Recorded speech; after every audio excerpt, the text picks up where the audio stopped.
Трендот на купе кросовери покажува забележителен интерес на пазарот. Најновото дополнување на оваа категорија е новата втора генерација на Mercedes-Benz GLC купе, која има повеќе стилски пристап кон истиот рецепт, додека ја споделува својата основа со стандардниот GLC.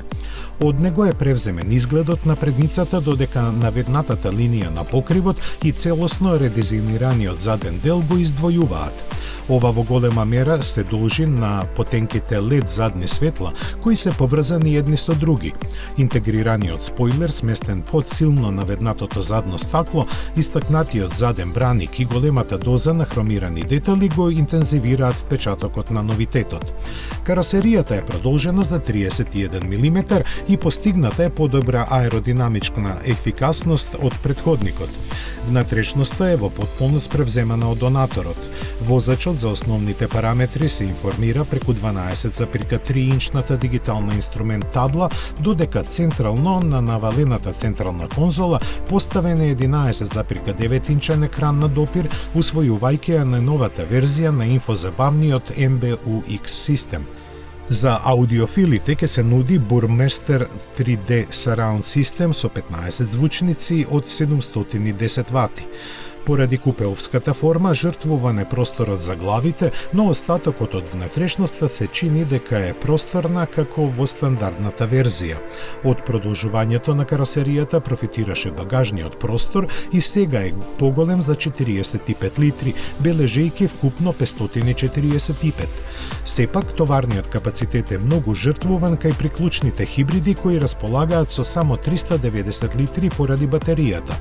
Во идниот GLC купе испод хаубата има место за бензински и дизел мотори, а сите изведби се електрифицирани.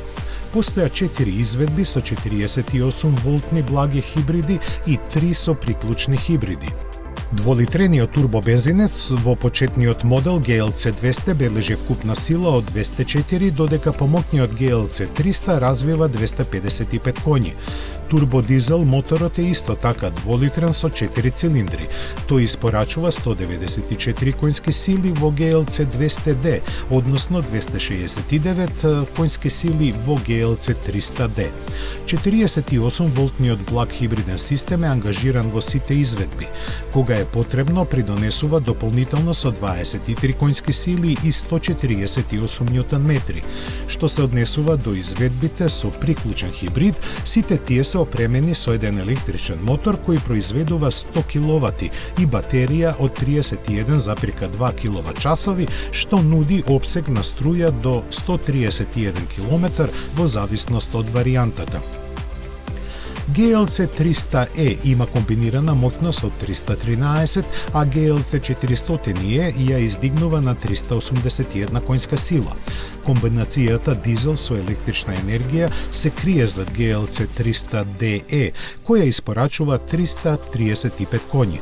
Сите изведби може дополнително да се нарачаат со системот за поган на сите тркала 4MATIC и асистенти за возење.